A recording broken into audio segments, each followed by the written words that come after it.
AEW star Saraya reportedly passed on WWE offers from the new regime prior to signing with AEW that also included a discussion about returning to the ring to wrestle. An update on Chelsea Green 2, what is WWE's interest on the former Impact Wrestling star? WWE Day One, what's the latest for that premium live event? Kurt Angle reveals his latest status with WWE. Edge has been cast in a Disney Plus television series. Plus, Ronda Rousey reveals the original finish for Extreme Rules.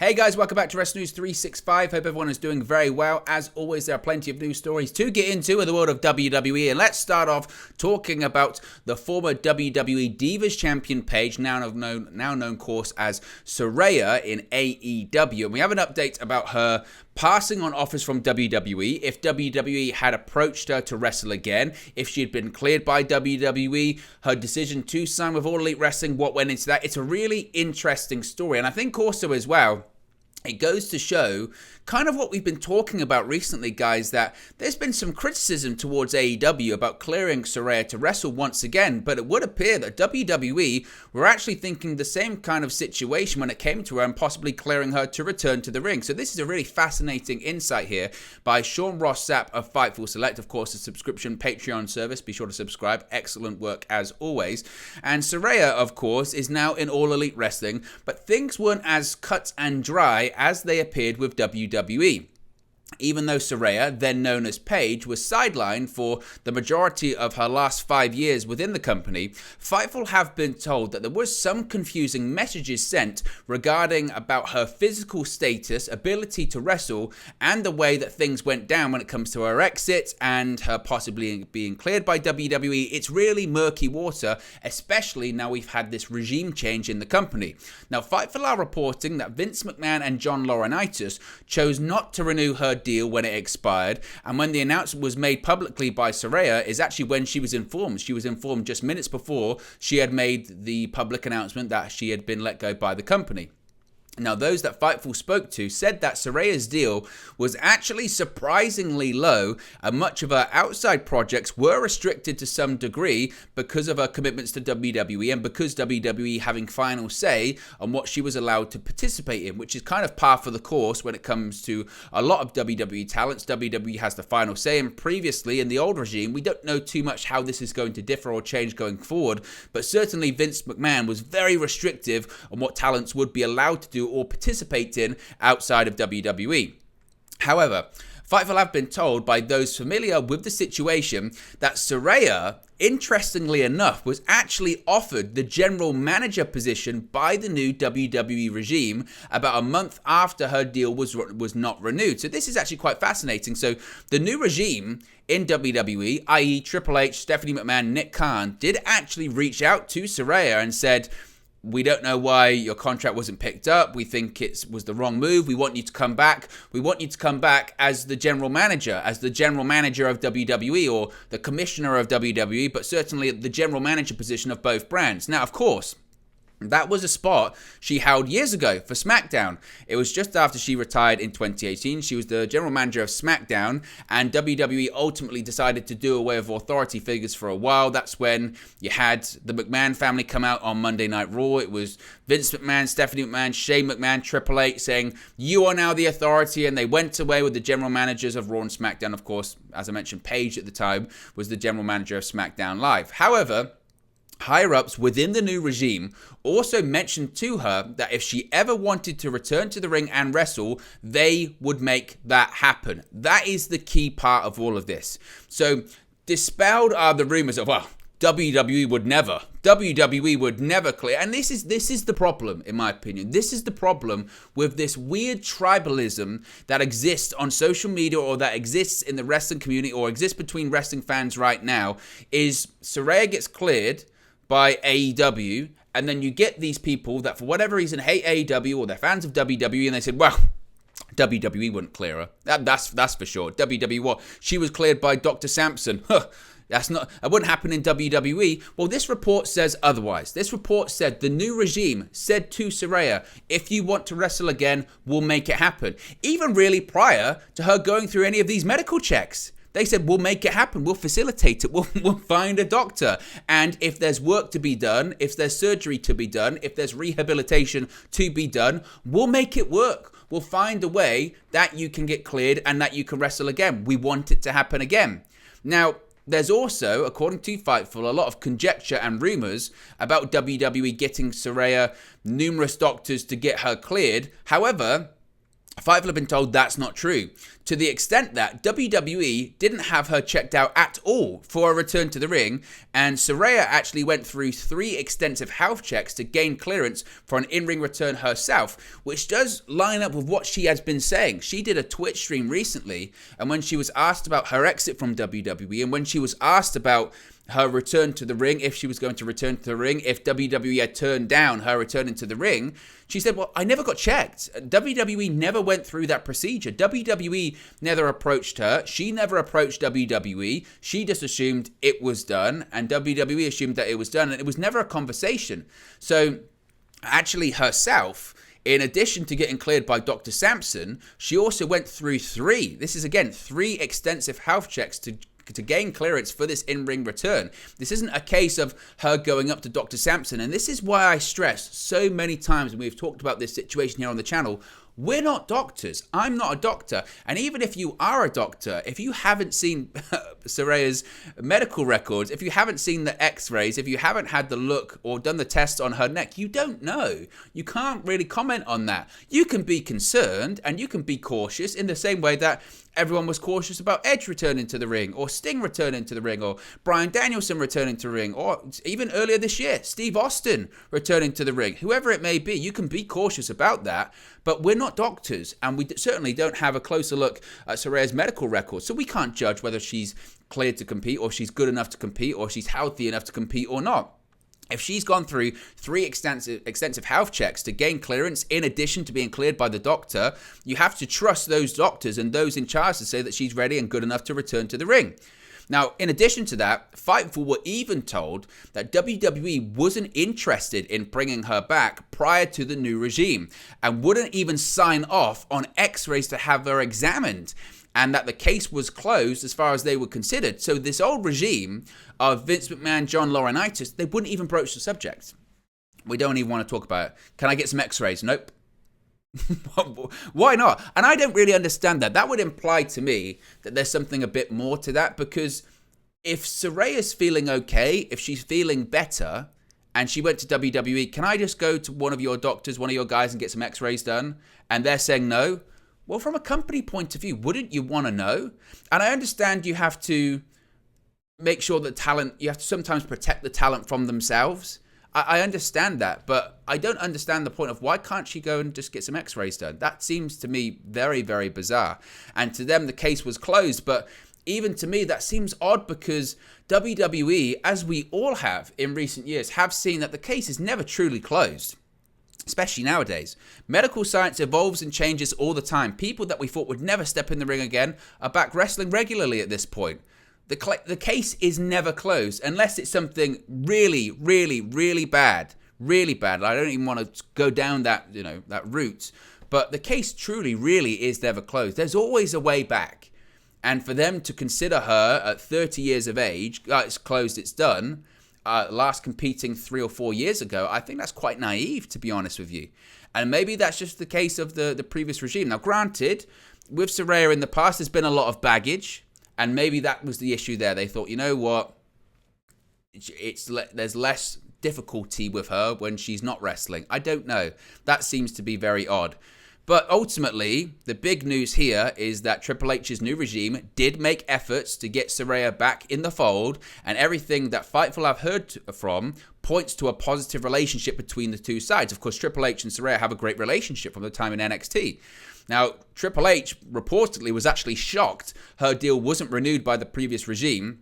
The information that Fightful have gained is that ultimately the reason she decided to sign with AEW over WWE wasn't the fact that, she can get cleared by AEW and she couldn't by WWE, because she could get cleared by WWE. And even if she couldn't immediately, WWE was going to find a way to facilitate her returning to the ring. Ultimately, the reason Saraya decided to join AEW was the freedom to do outside projects without giving up a cut, and other deal terms led her to signing with AEW. So I think in reality, what we're looking at here, it wasn't a case of being able to wrestle or being able to work, because she could have for either company. Either company was willing to make that happen. The real reason she decided to sign with AEW is that she could do outside projects, and even when she could do those outside projects, she wouldn't have to give up any money to the company, which she would have to do with WWE. With WWE, there's always somewhat of a finder's fee, and you can take outside gigs, but, and when I say gigs, I'm not wrestling, and even them, WWE can be very selective, but WWE, they almost get a bit of a cut of your money because it's in your contract. AEW doesn't do that. In addition, when they're saying other deal terms led her to signing with AEW, that really means money. Chances are AEW offered her a lot of money, and from what we have heard previously, the amount of money that Saraya is earning in AEW, that's when people said she has to be cleared, she has to be wrestling, because AEW or any pro wrestling company wouldn't pay a talent that amount not to wrestle. So I think that's a really interesting story, and I think it won't dispel some of the discussion and some of the conversation surrounding her. But as I've always said, one, we're not doctors. We can't judge about her getting cleared. And two, those people that have been judging AEW for clearing her, WWE was going to do the same. And I think that's really important to consider there. And here's hoping she does great work in AEW. Now, I would say to her, I understand the want to take outside projects, but if you want to look at where you can have the most effect and the most impact, it would be in WWE. And that's not just because more people are watching WWE, it's also because women's wrestling means more in that company. And maybe she sees it as a challenge to try and elevate the AEW women's division, but that's going to take a lot of work, and that's not on... She can't do that on her own. There is great talent in AEW, great female talent in that company. Whether it is her, Toni Storm, or Britt Baker, or Thunder Rosa, or Athena, or Serena Deeb, the list can go on and on, the great female talent they have, but there isn't the want, in my opinion, there isn't the want to book good women's wrestling. In WWE, you will have the females main event television shows, pay-per-views, WrestleMania, you name it. You will not see that in AEW. You have occasionally seen them main event an episode of Dynamite, or whatever, but it's not the priority. In WWE, it really is. It's one of the priorities anyway. Some of the biggest stars in WWE are the female talents, Becky Lynch, etc. In AEW, that's not the case, and that's because as a company, it's not their priority. And Saraya can have great matches in AEW, but women's wrestling still will not be the priority. That's the problem in the company right now. So there you go. That's a Saraya update. Let's talk about Chelsea Green. Speaking of female talents, former SmackDown superstar Chelsea Green has reacted to reports about WWE being interested in re-signing her. Now, numerous stars, of course, have returned to WWE following Triple H taking over creative of the company. This includes the likes of Bray Wyatt, who made an appearance in the closing moments of Extreme Rules, and the Good Brothers, who reunited the OC with AJ Styles this past week on Monday Night Raw. Per WrestleVotes' recent report, WWE has significant interest in bringing back Chelsea Green. This report, along with Green and Purrazzo dropping the Impact and Knockouts Tag Team Championships at Bound for Glory, had some speculating that Green will soon appear on WWE television. Green has now taken to Twitter with a photo of her hot mess character appearing to comment on recent rumors. Green captioned the post saying, quote, "Me loving every minute of the internet continuing to keep me relevant." Now, Green was released from her WWE contract in April of last year. WrestleVotes' report also fueled speculation over a potential WWE return of Green's husband, Matt Cardona, formerly known as Zack Ryder, who left the company in 2020. We did kind of touch on this yesterday. I expect Chelsea Green to return to WWE. Cardona, not so much, because I actually think he's better off outside the company. He's been more successful outside of WWE, and I don't think if he returns, he has the same level of success or exposure. Well, his exposure obviously will be exponentially more. But I mean, in terms of the work he's been doing, Chelsea Green, I think she might return because she might genuinely feel that there is unfinished business for her in that company. She, as I mentioned, she barely appeared on the main roster, even though she was on it for a really long period of time because of the injuries that she had. So I would expect her to return, and they're just doing what they're very good at, which is getting social media talking about them, which is constantly posting pictures or fueling the speculation. So I just think that's what she's doing. But I do expect her to return. Day One. There's been a lot of discussion, hasn't there, about the future of Day One and what that's going to look like moving forward. Now, major plans have emerged regarding WWE's strategy for its new annual Day One premium live event as to what it could look like going forward. Now, so far, WWE has only held one Day One event on January 1st of this year. The name of the event is a reference to the fact that it's held on New Year's Day. While WWE previously confirmed that the event would be returning in 2023 and is set to become an annual tradition, according to Dave Meltzer on the Wrestling Observer radio show, WWE may want to make the show an annual event. When asked why tickets for the upcoming event are still unavailable, despite them originally set to go on sale in September, Meltzer responded saying, quote, "They had discussed changing the date. I don't think they will. I was told a couple of weeks ago that if they do make a change, the change would have to have been announced on Friday. Friday came and went. There was no announcement. So I presume it's still on and the tickets will be on sale soon. It still might be changed. I don't know. The problem is every day that they could change it to, they've already got shows booked. Of course, they could cancel those shows, but I have not heard about them not selling tickets in those other things, and I think they would freeze ticket sales on one of the other shows if they were going to cancel. The idea of the pay-per-view is January 1st. They want to make it an annual tradition in Atlanta on January 1st, and January 1st is a Saturday, I believe, this year. It's actually a Sunday. I guess New Year's Day is a holiday either way. If it's on a Thursday, that's fine too, but they want the January 1st evening tradition to become a wrestling holiday tradition. I presume it will keep going, but yes, there was a discussion date changing, and that's probably why they've delayed the ticket sales. So obviously, we'll have to wait and see, but I would assume as they get closer and closer, they're just going to do it. And to be fair, I think it's smart strategy. It's on a Sunday next year rather, and that's a traditional date for a WWE event. It's actually shifted a lot to Saturdays, and I prefer the Saturday pay-per-view date, it must be said, or premium live event day. But I like the idea of New Year's Day becoming a tradition for wrestling shows, and I would assume it's going to continue. We know Brock Lesnar's booked for it, so it's a big event, certainly in the eyes of WWE. So once we get any more information about the future of Day One, we'll talk about it here on the channel.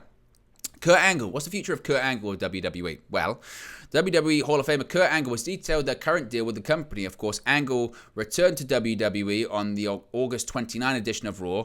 Obviously, that was in his hometown of Pittsburgh, Pennsylvania. Following this appearance, it looks as if the Olympic gold medalist will stay connected to WWE moving forward. In a new interview with Bubba the Love Sponge on the Bubba Army, which, by the way... That's a name from the past for several reasons, but we don't have time to get into any of that. Angle explained the details of his current WWE deal. He said, quote, "I signed a nostalgia contract, which is basically just a merchandise contract. So they pay me per appearance. They gave me a really nice deal with the merchandise contract. They gave me a bunch of money up front, which is really cool, but I'm not obligated to just the WWE, so I can do my own appearances and stuff."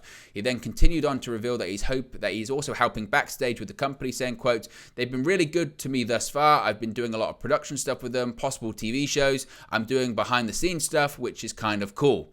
In addition to that, WWE is currently working on a documentary on Angle as well. As previously reported, Angle has also teased a non-wrestling appearance, possibly for next year's WrestleMania in Los Angeles. So, that's, to be honest, it's not much of a real news story. We knew that he's on a Legends deal, or as he calls it, a merchandise deal.